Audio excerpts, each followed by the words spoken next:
Ayan na mga tol, dito tayo sa may road ng San Mateo dito sa Patiis. Ayan, okay na to, inaayos na nila, oh. Diba? After a long time nasimulan na rin. Ayan, oh. Ayan, nag-uhukay-hukay na sila dito. Diba? Ayan, oh. Sobrang konting ulan lang kasi dito, sobrang baha agad, kaya yan inaayos na nilang. Ayan,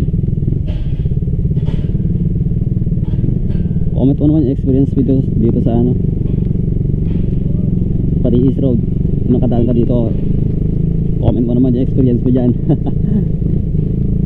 Kasi laging baha, konting ulan lang baha agad.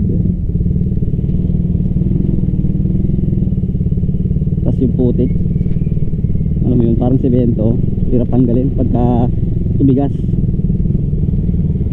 Pag tag-ulan dyan, naku, summer ngayon eh. Finally nasimulan na rin nila.